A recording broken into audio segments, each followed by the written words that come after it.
তোমাকে এত চিন্তা করার প্রয়োজন নেই। বিয়ে তো আমরা দুজনে একসঙ্গে করেছি, তাই দায়িত্ব আমরা দুজনেই পালন করব। মানে আমি ঠিক বুঝলাম না। তুমি এত কেন চিন্তা করছো? আমি কোনো পার্ট টাইম জব করে নেব।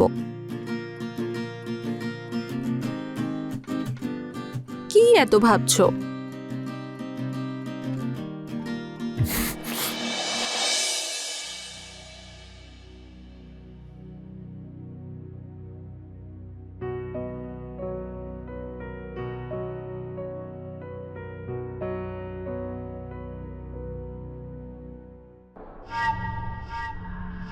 দীপা, কি আর কি হচ্ছে? রোহন, কি হয়েছে তোমার? আমাদের সবে বিয়ে হয়েছে, আর তুমি কিনা সবসময় এই হিসেব নিকেশ নিয়ে পড়ে আছো। যদি এসবই করতে হয় তাহলে আমাকে বিয়ে করলে কেন? দেখো দীপা, সকাল সকাল মাথা খারাপ করো না তো। বিয়ের আগে তুমি তো এরকম ছিলে না। এখন আমরা আর গার্লফ্রেন্ড বয়ফ্রেন্ড নই। আরে বাড়ির দায়িত্ব রয়েছে আমার ওপর, সব চালাতে হচ্ছে আমাকে। আমি সেটা কোথায় অস্বীকার করছি। বিয়ের পরে সবার জীবনে একটু আধটু টেনশন তো থাকেই, কিন্তু তার মানে তো এটা নয় যে আমরা রোমান্স করা ছেড়ে দেব। দীপা, তুমি কথাটা ঠিকই বলছো, কিন্তু তুমি তো সবটাই জানো যে আমাদের বিয়ের পর আমাদের বাবা মারা কেমন করে মুখ ফিরিয়ে নিয়েছিল। তারপর তো সব দায়িত্ব তো আমার উপর এসে গেল। তোমাকে এত চিন্তা করার প্রয়োজন নেই। বিয়ে তো আমরা দুজনে একসঙ্গে করেছি, তাই দায়িত্ব আমরা দুজনেই পালন করব। মানে আমি ঠিক বুঝলাম না। তুমি এত কেন চিন্তা করছো? আমি কোনো পার্ট টাইম জব করে নেব। কি এত ভাবছো?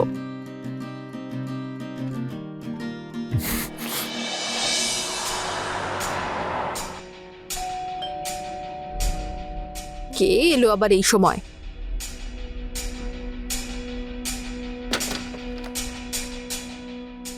মহেশ, তুমি? কেন আমি এখানে আসতে পারি না? এখন কিভাবে বাইরেই দাঁড় করিয়ে রাখবে? সরি, ভিতরে এসো। তুমি বসো, আমি তোমার জন্য জল নিয়ে আসছি। হুম।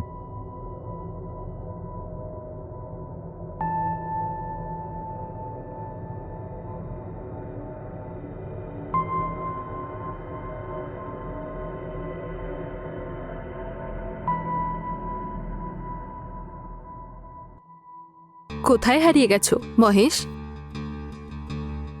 আমি জানি এটা। তুমি এটাই ভাবছো তো, যে আমি এই ছোট্ট বাড়িটায় কি করে থাকছি। তুমি তো জানোই মহেশ, আমি লাভ ম্যারেজ করেছি, আর আমাদের বাড়ির লোকেরা আমাদের মেনে নেয়নি। যাকে সব ছাড়ো, তুমি বলো, তুমি এখানকার খোঁজ পেলে কি করে? তুমি তো ইউএসএ তে ছিলে না? আমি তোমার বন্ধু, তোমার সব খবর রাখি। আমি কালকেই ইউএস থেকে এসেছি, তোমার ব্যাপারে জানতে পারলাম, আর দেখো আজ দেখা করতে চলে এলাম। সরি, আসলে আমি তোমার হাজবেন্ডের বিষয়ে জিজ্ঞেস করতে ভুলে গেছি। কোথায় সে? ডাকো তাকে, একটু কথা বলি। ও তো এখন অফিসে আছে, কিছুক্ষণের মধ্যেই চলে আসবে। তাহলে ঠিক আছে, আমি এখন আসি। আরে, এভাবে কেউ চলে যায় নাকি? ও কিছুক্ষণেই চলে আসবে, ওর সঙ্গে দেখা করে যাও। আর ডিনারটা আমরা একসঙ্গে করি। না না, ডিনার না, ডিনার অন্য সময় করব। হুম। কিন্তু কবে? আর তোমার হাজবেন্ড ফ্রি কবে থাকে, মানে ছুটি কবে থাকে ওর? সানডে। তাহলে সানডে সন্ধে 6টার সময় আসছি। সত্যি? একদম। এখন যাচ্ছি, হ্যাঁ।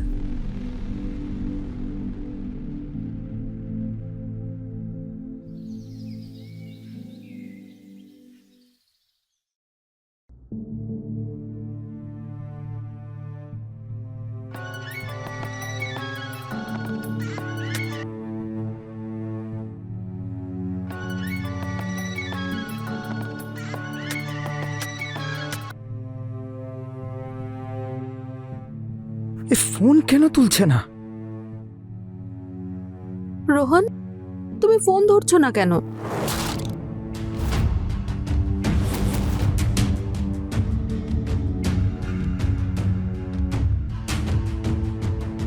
রোহন, আমি তোমার সঙ্গে কথা বলছি।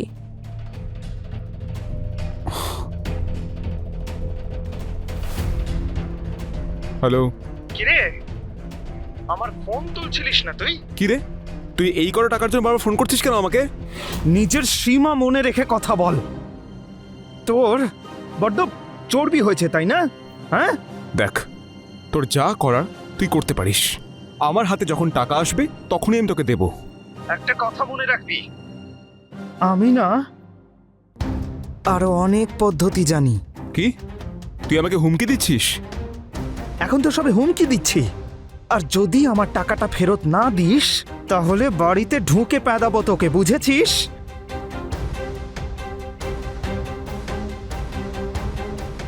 দাঁড়া, মনে হচ্ছে তোর সঙ্গে দেখা করার সময় চলে এসেছে। কি ফোন করেছিল? কি হচ্ছে এসব?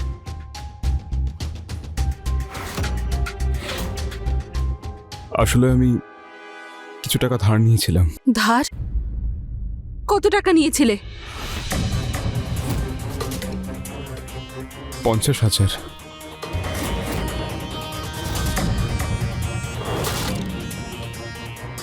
50,000?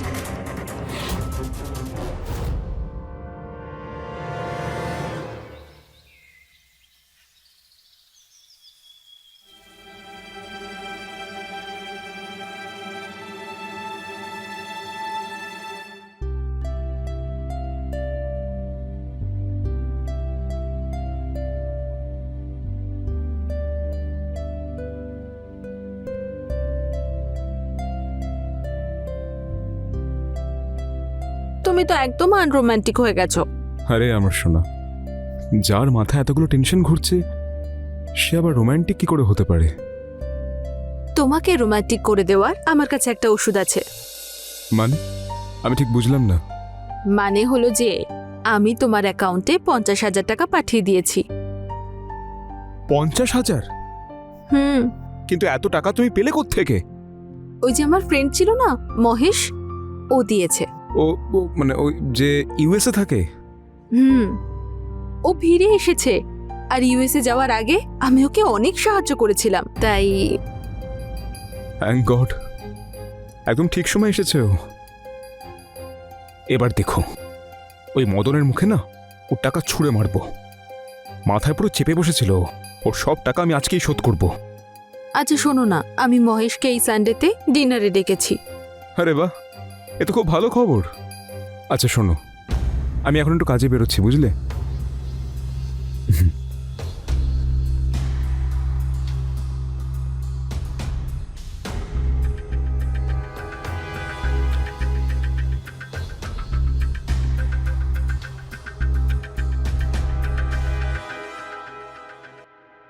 হ্যাঁ হ্যাঁ, আমি বাড়ি থেকে বেরিয়ে পড়েছি, আর কিছুক্ষণে ঢুকছি। এই, তুই এখানে কেন এসেছিস? হ্যাঁ,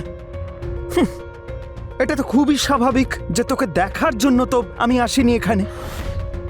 আর তোর বাজে বকা বন্ধ কর, আর আমার টাকা নিয়ে আয়, আর আমাকে এক্ষুনি ফেরত দে। আরে 10,000 টাকার জন্য তো এখানে চলে এলি? শোন, তুই তোর টাকা দুদিনেই পেয়ে যাবি, আমায় খালি 2 দিন সময় দে। কাল ক্রিকেট ম্যাচ রয়েছে, আমি টাকা লাগিয়েছি। আমি ম্যাচ জিতলেই তুই তোর টাকা পেয়ে যাবি। বাবারে বাবা, কি ডায়লগ মারিস তুই! হ্যাঁ, কোথা থেকে শিখেছিস? না, তোকে তো অ্যাওয়ার্ড দেওয়া উচিত ডায়লগ বলার জন্য। একটা কথা বল, যদি তুই হেরে যাস তাহলে? এই অশুভ কথা বলা বন্ধ কর। আমি পুরো 50,000 টাকা লাগিয়েছি, আর যদি জিতে যাই তাহলে কোটিপতি হয়ে যাব আমি। আর তোর এই 10,000 টাকা তোর মুখে ছুঁড়ে মারবো। হ্যাঁ, চল এখন ফোট এখান থেকে, আর কোনোদিন এখানে আসবি না। আর শোন, তোর এই টাকাগুলো দিতে নিজে যাব। এখন বেরো এখান থেকে। দেখ, ভালোই ভালোই না, আমার টাকাটা যেন পৌঁছে যায়। হ্যাঁ, মনে রাখিস, আমাকে যেন আর আসতে না হয়। চ বেরো। মনে থাকে যেন।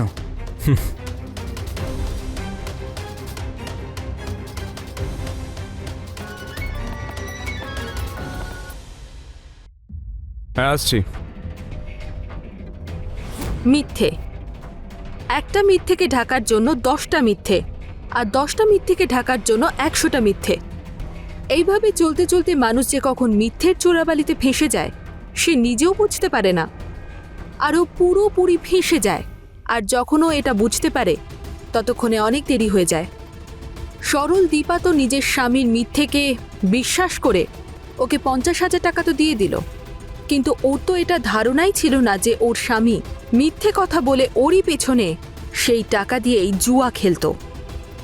নেশাও কি অদ্ভুত জিনিস, বড় বড় স্বপ্ন দেখিয়ে আস্তে আস্তে মানুষের সব কিছু কেড়ে নিয়ে তাকে ভিখারি বানিয়ে দেয়। কিন্তু তারপরেও মানুষ শিখতে পারে না, তারা ভুলের পর ভুল করতেই থাকে যতক্ষণ ওদের কাছে আফসোস করা ছাড়া আর কোনো উপায়ই থাকে না। একটা নেশাই মানুষের সব বুদ্ধির বিনাশ করে দিতে পারে। তারা তাদের বিবেক হারিয়ে ফেলে, আর সত্যি আর মিথ্যের মধ্যে পার্থক্য বোঝার ক্ষমতাও তারা হারিয়ে ফেলে। আর জুয়া খেলার এই নেশাই না জানে দীপা আর রোহনের জীবনে কি নতুন সমস্যা আনছে। চলুন দেখা যাক। মহেশ, তুমি আমার জন্য এত কিছু করলে, তোমার এই ঋণ পরিশোধ করব কি করে? দীপা, আমার যখন টাকার প্রয়োজন ছিল তখন তুমি আমায় সাহায্য করেছিলে, আর এখন আমার পালা। সিম্পল।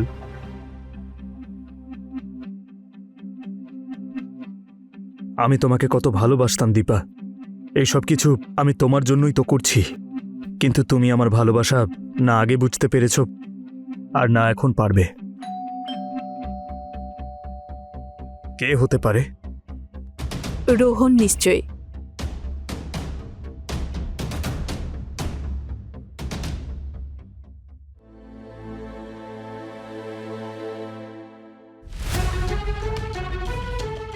দীপা, রোহন, তুমি মদ খেয়ে এসেছো? সব শেষ হয়ে গেল দীপা। আমি নিঃস্ব হয়ে গেলাম দীপা। রোহন, নিজেকে সামলাও। তুমি কি হয়েছে বলো আমাকে। দীপা, তুমি যে টাকাগুলো আমায় দিয়েছিলে,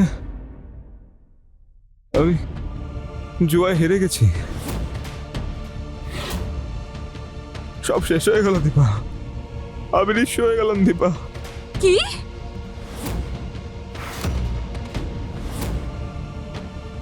দীপা, আমি অনেক বড় ভুল করে ফেলেছি,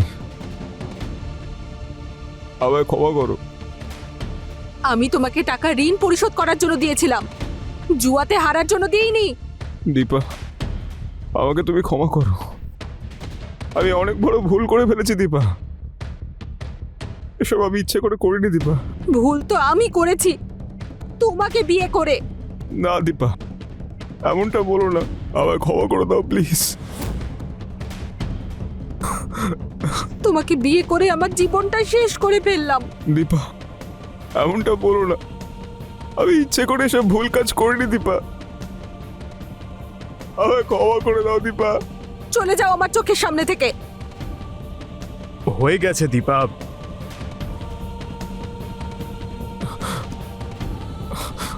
তুমি তুমি তুমি তুমি কে? ও মহেশ, আজ রাতে এখানে ডিনার করতে এসেছিল, আর তুমি? চুপ করো না দীপা, হয়ে যায় ভুল। আর রইল টাকার কথা, সেটা আমি দেখে নেব, ঠিক আছে? থ্যাঙ্কস। তুমি আর কতদিন করবে মহেশ? ওহো দীপা, ওভার রিয়াক্ট কেন করছো? রোহনকে নিয়ে যাও, হাত মুখ ধোয়া ওর, বাকিটা আমার ওপর ছেড়ে দাও।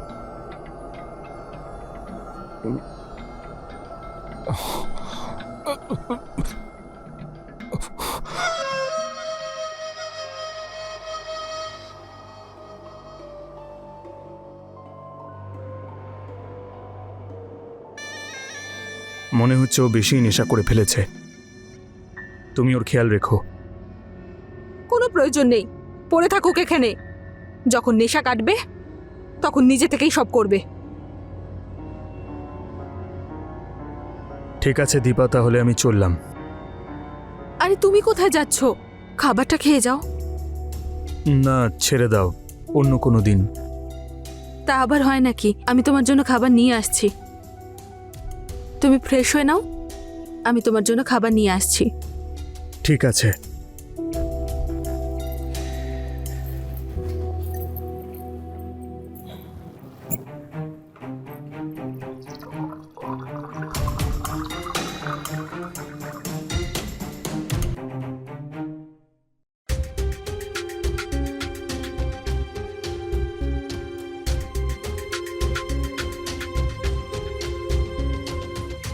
রোহন, ওঠো রোহন। রোহন উঠে পড়ো। হায় কি সুন্দরী! কে তুমি? ছাড়ো আমাকে। কে তুমি? কে? এই কথাটা মানে তোমার হাজবেন্ড তোমাকে বলেনি? আমি বলছি আমার সোনা, তোমার স্বামী তোমাকে জুয়ায় হেরে গেছে আমার কাছে, আর তুমি আজ থেকে না না না না না, বরং এখন থেকে শুধুমাত্র আমার। ছাড়ো আমাকে। কার তুমি?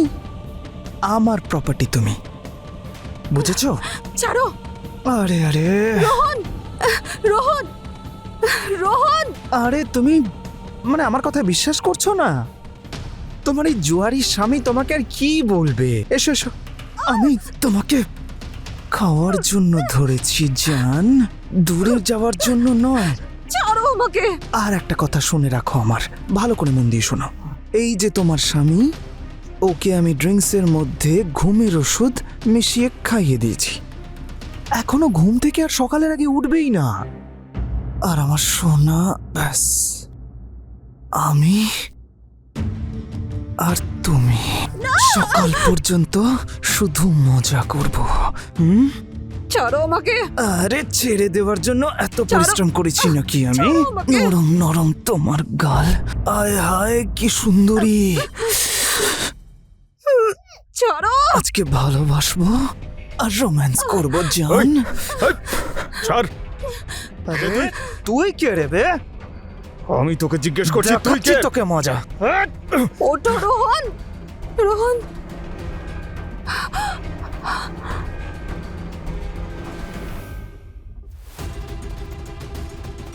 নিজেকে বড্ড বেশি বড় মনে করছিস? এই! তোকে এই দীপা, দীপা, দীপা, দীপা। নিজের স্বামীকে সাহায্য করার কি পরিণাম হলো দীপার? বেচারিকে নিজের প্রাণটাই হারাতে হলো। কিন্তু এতে দোষটা কার ছিল? দীপার, যে নিজের স্বামীকে সব দিক থেকে সাহায্য করেছে, ভালোবাসা দিয়ে, সবকিছু দিয়ে। আর তারপরেও ওকে এসব দেখতে হলো? নাকি রোহনের, যে নেশাগ্রস্ত অবস্থায় ওই ঘরের চেয়ারেই বসেছিল, যে জানতেই পারল না যে ওর পিছনে কি ঘটে গেল? ভুল হলো সেই সমাজে ছড়িয়ে থাকা আবর্জনার, যা রোহন আর দীপাকে নিজের শিকার বানিয়ে নিল। রোহনকে মাধ্যম বানিয়ে আবার একটা সুন্দর হাসি খুশি পরিবারকে শেষ করে ফেলল। রোহনকে বিয়ে করার সময় দীপার দেখা সকল স্বপ্ন আজ ওর সঙ্গেই এই পৃথিবী ছেড়ে চলে গেল। তাহলে ভুল করলো আরেকজন আর শাস্তি পেল অন্যজন। এটাই হলো আমাদের সংসারের নিয়ম। মানুষের করা ভুলের শাস্তি তার পরিবারকেই পেতে হয়। এই আবর্জনাগুলোই আমাদের সমাজ থেকে ঝেড়ে ফেলা আমাদের লক্ষ্য। না হলে কে জানে, দীপা রোহনের মতো কত সুন্দর সংসার এর আগুনে ঝলসে শেষ হয়ে যাচ্ছে। কিন্তু এর কুপ্রভাব এখন অনেকের মনেই এমনভাবে চেপে বসেছে যে সম্পূর্ণভাবে মুছে ফেলা সম্ভব নয়। বড়লোক থেকে গরিব পর্যন্ত প্রত্যেকে আজ এর মধ্যে ফেঁসে রয়েছে। তাহলে এর থেকে বেরোনোর কি কোনো উপায় নেই? একটা ছোট্ট শুরু অনেক বড় পরিবর্তন ঘটাতে পারে। আমরাও একটা ছোট্ট শুরু করব, আর আস্তে আস্তে সমাজের এই আবর্জনা পরিষ্কার করব। আমি রানী এবার আপনাদের কাছ থেকে বিদায় নিচ্ছি। তাড়াতাড়ি দেখা হবে ক্রাইম চক্রের একটা নতুন এপিসোড আর একটা নতুন ঘটনার সঙ্গে। সতর্ক থাকুন আর সুরক্ষিত থাকুন। জয় হিন্দ।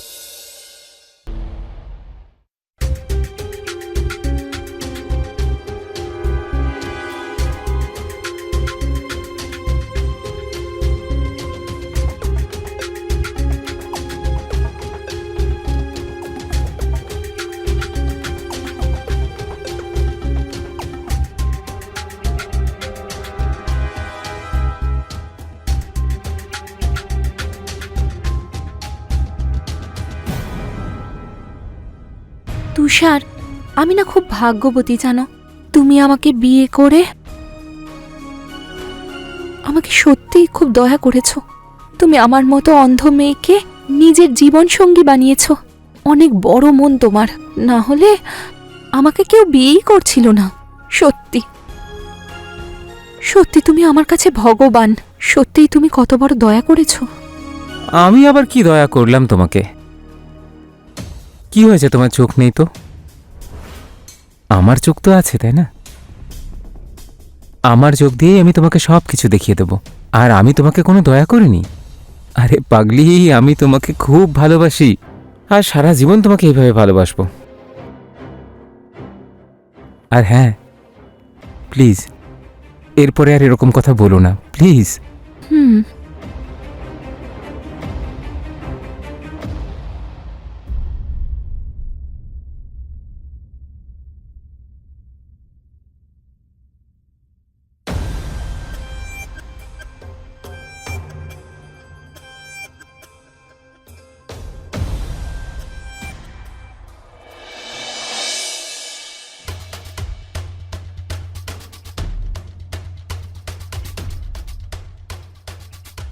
আরে রানী, এদিকে এসো।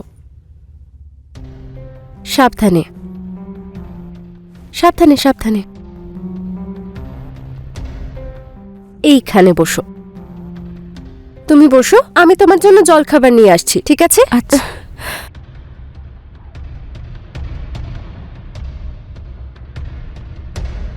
এই নাও। থ্যাংক ইউ সাবধানে খাও। দিদি। ও কি অফিস চলে গেছে? হ্যাঁ, তুষার তো সকালেই চলে গেছে। ওর একটা ইম্পর্টেন্ট মিটিং আছে। খাও।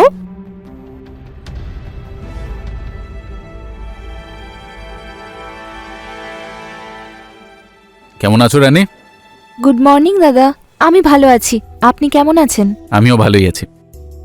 আচ্ছা রানী, তোমার এখানে মন বসছে তো? হ্যাঁ দাদা। আর তুষার তোমাকে আর ডিস্টার্ব করে না তো? না দাদা, ও খুবই ভালো। ও আমাকে একদম বিরক্ত করে না। আর আমি খুবই ভাগ্যবতী যে আমি তুষারের মতো স্বামী আর আপনাদের মতো দাদা আর দিদি পেয়েছি। ভাগ্য ভালো তো আমাদের যে আমরা একটা ছোট বোন পেয়েছি। কিন্তু তুষার যদি তোমাকে জ্বালাতন করে তাহলে আমাকে বলবে, আমি ওর কান মুলে দেব। হ্যাঁ দাদা। আচ্ছা প্রিয়া, আমি বেরোলাম। হ্যাঁ, আমার দেরি হয়ে যাচ্ছে আসলে। ঠিক আছে। হ্যাঁ, আর আমি রাতের খাবার বাইরে থেকেই খেয়ে আসবো। ঠিক আছে? ঠিক আছে। ঠিক আছে রানী, হ্যাঁ, বাই। Bye bye.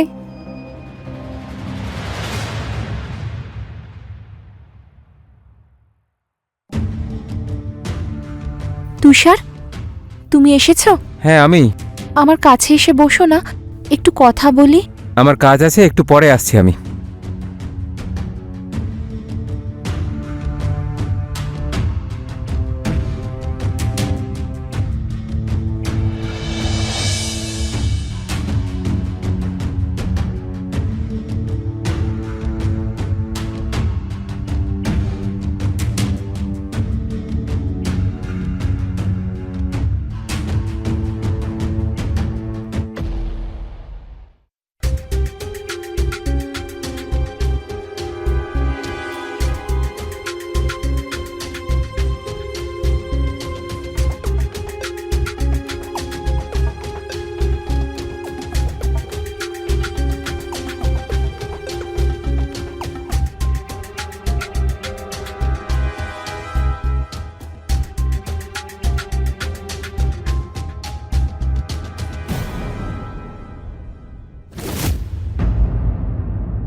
এই নাও রানী, কফি। কি হয়েছে, চুপচাপ বসে আছো? সব ঠিক আছে? না দিদি, সব ঠিক আছে। আচ্ছা, তুষার তোমাকে বিরক্ত করে না তো? না না দিদি, সেরম কিছুই নয়। কিন্তু ও আমার সঙ্গে অনেক কম কথা বলে। যেটুকু জিজ্ঞেস করি সেটুকুই উত্তর দেয়। আরে না রানী, আমি তুষারকে ভালো করে চিনি। অন্য স্বভাবই এরকম। ও আগেও খুব কম কথা বলতো, কিন্তু আমি এটা তো নিশ্চিত জানি যে ও তোমাকে খুব ভালোবাসে আর তোমাকে নিয়ে চিন্তাও করে। হ্যাঁ দিদি, এটা একদম ঠিক বলেছ। না হলে আমার মতো অন্ধ মেয়েকে কে বিয়ে করত? আরে না, এইভাবে বলে না। তুমি এখন আমাদের পরিবারের একটা অংশ। আগেকার কথা ভুলে যাও, এখন থেকে আনন্দে থাকবে, সবসময় হাসবে, না হলে তোমার এই দাদা না আমাকে খুব বকবে। এবার কফিটা খাও দেখি। তোমাদের কি সমস্যা হচ্ছে শুনি? লস তো আমার হয়েছে, তাই না? তোমাদের কি যায় আসে? কাল আমি অফিসে এসে তোমার সঙ্গে দেখা করছি, ঠিক আছে? কি হয়েছে তুষার, তুমি এত রেগে গেছো কেন? আরে দাদা, বিজনেসে লস হয়েছে 1 কোটির, যেটা আমরা ডিল করেছিলাম। আরে প্রজেক্ট তো এদিকে রেডি হয়ে গেছে, এবার বুঝতেই পারছি না কি করব। কিন্তু তুষার, ওরা এরকমটা কি করে করতে পারে? তুমি চিন্তা করছো কেন? ভগবান সব ঠিক করে দেবেন। যখন দুজন কথা বলছে না, তখন মাঝখানে কথা বলো না। আর বিজনেসের নলেজ নেই যখন, সেখানে চুপ থাকো। তুষার, ওভাবে কেন কথা বলছো? রানী বউ হয় তোমার। বউ নাকি আমার? তুষার,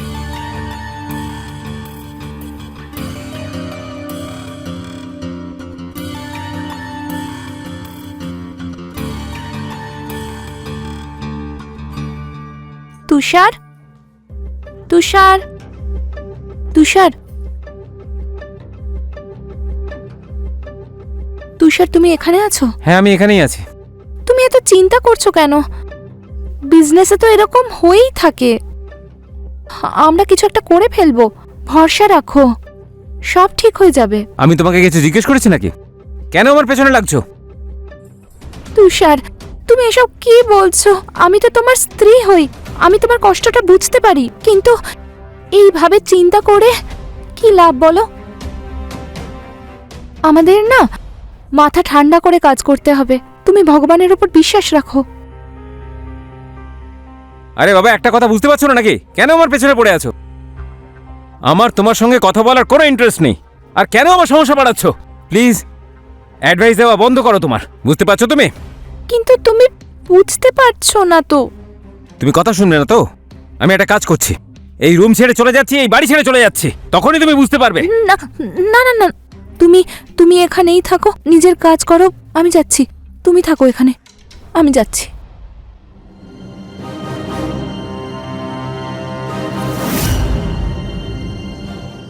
তুষার, তুষার, তুষার, কাজ পরে করো, চলো খাবার খেয়ে নেবে। তুষার, খাবার দিয়ে দিয়েছে। তুষার, তুষার, তুষার, তুষার, ওঠো। প্রিয়া দিদি, প্রিয়া দিদি, তুষার, প্রিয়া দিদি, দেখো না তুষারের কি হয়েছে। তুষার, তুষার, তুষার, প্রিয়া দিদি কি হয়েছে?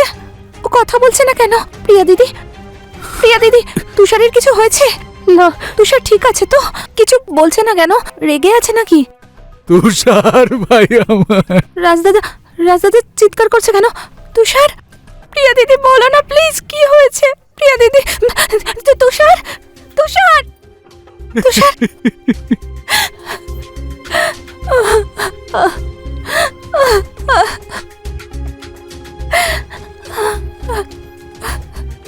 শান্ত হও, নিজেকে সামলাও।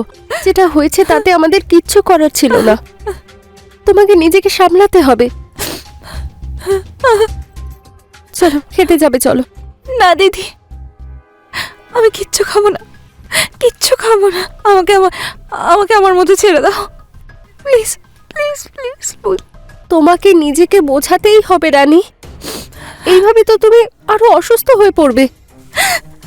চলো খেয়ে নেবে, চলো প্লিজ। না দিদি, আমি খাবো না, আমার ভালো লাগছে না, আমি খাবো না, আমি না, আমি খাবো না, খাবো না, আমি খাবো না, আমি খাবো না।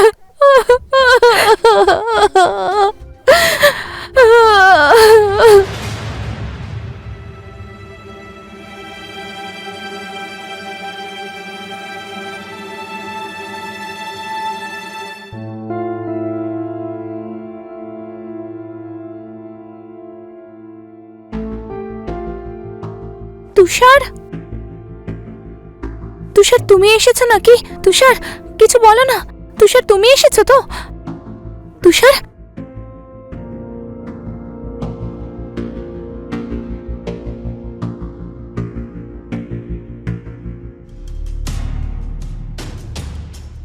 রানী খাবারটা খেয়ে নাও, তারপর তোমাকে ওষুধও খেতে হবে। না দিদি, আমার একদম ভালো লাগছে না। তোমার সঙ্গে আমার কিছু কথা আছে। কি হয়েছে রানী? কোনো সমস্যা? তোমার শরীর ঠিক আছে তো? দিদি, আমার শরীর একদম ঠিক আছে, কিন্তু আমি যেটা বলতে চাইছি আমি বুঝতে পারছি না কিভাবে বলবো তোমাকে। জানি না তুমি আমাকে আদৌ বিশ্বাস করবে না করবে না। রানী, সব ঠিক আছে তো? তুষার রোজ রাতে আমার ঘরে আসে।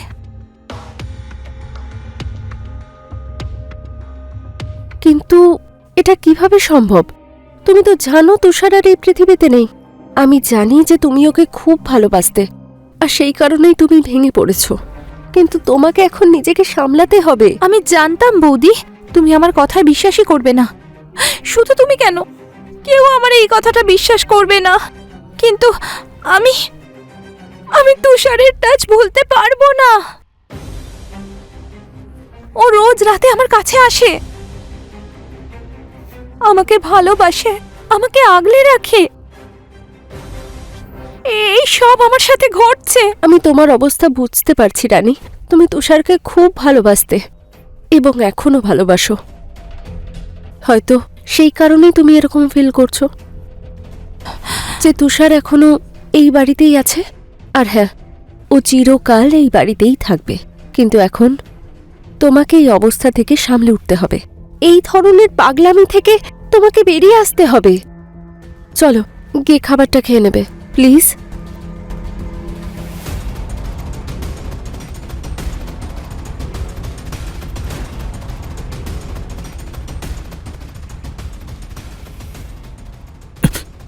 রানী, তুমি ঠিক আছো? রানী, তুমি ঠিক আছো?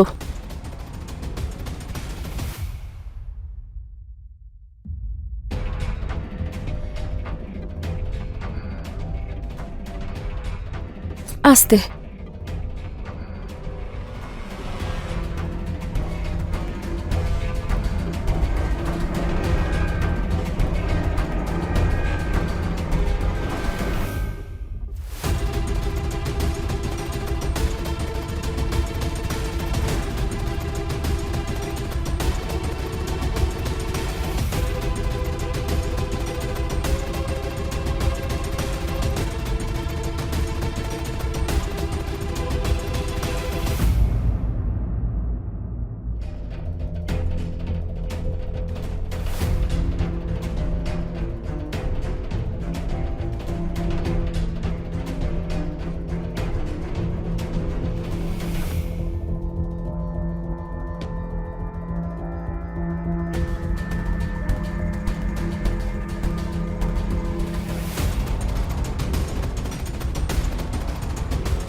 তুষার, তুষার।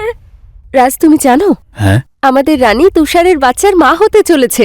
কি মানে আমার তুষার ফিরে আসছে? এটা তো দারুণ খুশির ব্যাপার। আমি এখানকার সবাইকে মিষ্টি খাওয়াবো। আমি যাচ্ছি, মিষ্টির প্যাকেট নিয়ে আসছি। হ্যাঁ,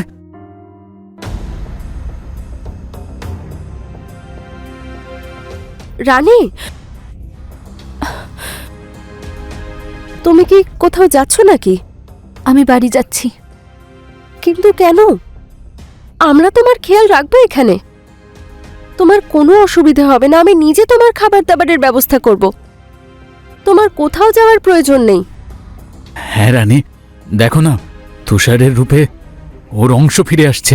আমার ভাই আসছে। আমরা দুজন আছি তো, তোমার ভালো করে খেয়াল রাখবো। প্লিজ যেও না, তুমি থেকে যাও এখানেই। আমি বাড়ি ফিরে যেতে চাই।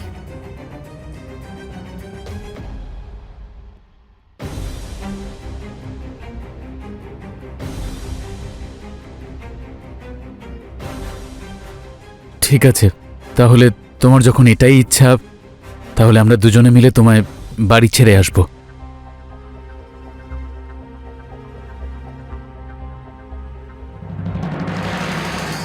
প্রিয়া দিদি, তুমি আমাকে এটা কোথায় নিয়ে এসেছো? আমি বাড়ি যেতে চাই। হ্যাঁ হ্যাঁ, তোমাকে বাড়ি পৌঁছে দেব, খুব ভালোভাবে বাড়ি পৌঁছে দেব। কিন্তু তুমি আমায় কোথায় এনেছো? আমি কিছুই বুঝতে পারছি না। এটা তো আমার বাড়ি নয়। কিছুক্ষণের মধ্যেই সবটা বুঝতে পারবে।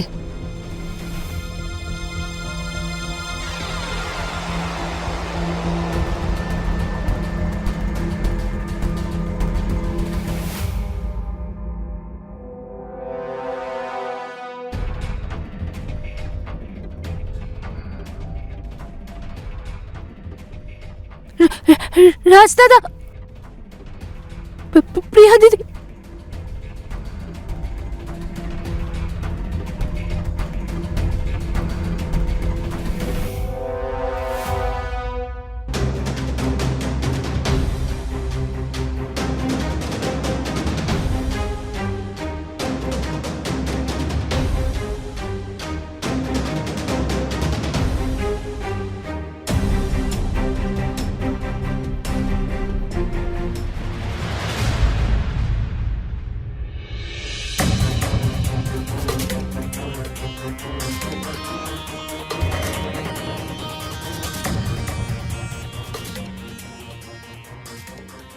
রানী এই বাড়িতেই থাকে?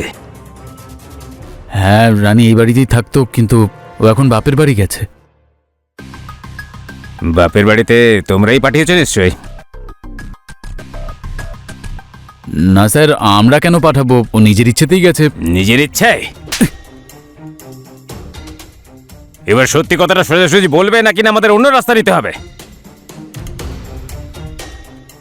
স্যার, ব্যাপারটা হলো যে আমার ভাই তুষার ওর নপুংসক ছিল, তাই আমরা ওর বিয়ে একজন অন্ধ মেয়ের রানীর সঙ্গে দিয়েছিলাম। প্রতি রাতে আমি তুষারের জায়গায় রানীর সঙ্গে সম্পর্ক স্থাপন করতাম।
তুষার এই ব্যাপারটায় আগে রাজি ছিল, কিন্তু আস্তে আস্তে ও রানীকে ভালোবাসতে শুরু করলো, আর ও এসব অন্যায় মনে করতে শুরু করলো।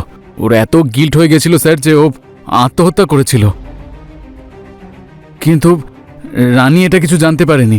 আমি এর পরেও প্রত্যেক রাতে রানীর সঙ্গে সম্পর্ক স্থাপন করেছি। রানী মনে করতো যে ও তুষারের সঙ্গেই আছে। যেমন করেই হোক আমরা চাইছিলাম যে রানী মা হয়ে যাক, কারণ আমার স্ত্রী প্রিয়া কখনো মা হতে পারবে না। তাই আমাদের পরিবারের বংশধরকে এই পৃথিবীতে আনতেই হতো। কিন্তু স্যার, এক রাতে রানী জানতে পেরে যায় যে ওর সঙ্গে তুষার নয়, আমি ছিলাম।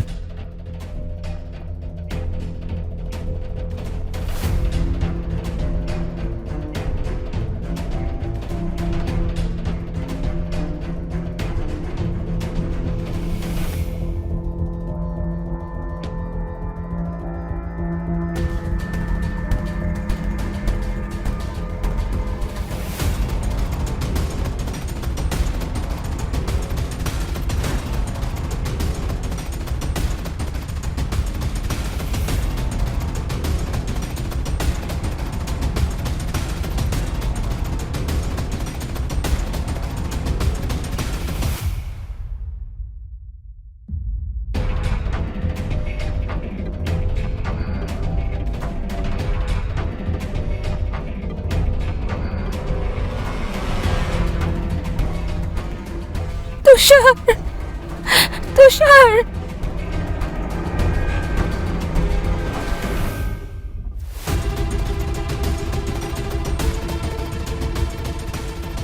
ততদিনে ও প্রেগনেন্টও হয়ে গেছিল, কিন্তু স্যার হঠাৎ করে ও বাড়ি থেকে চলে যাওয়ার সিদ্ধান্ত নিল। বাড়ি থেকে বেরিয়ে যাওয়ার পর রাস্তায় একটা শুনশান জায়গায় প্রিয়া ওকে নিয়ে গেল, আর সেখানে আমি ওকে গলা টিপে মেরেছি স্যার, যাতে আমাদের সত্যিটা কেউ জানতে না পারে আর সমাজে আমাদের বদনাম না হয়।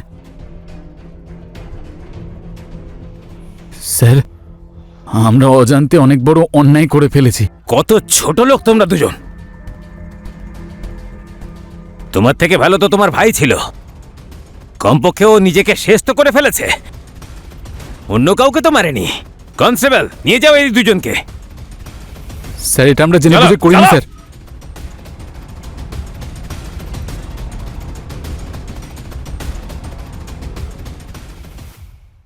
আমি রানী চ্যাটার্জি এবার আপনাদের থেকে বিদায় নিচ্ছি। আবার দেখা হবে ক্রাইম চক্রের কোনো এক এপিসোডে নতুন গল্পের সাথে। সতর্ক থাকবেন আর দেখতে থাকুন ক্রাইম চক্র। জয় হিন্দ।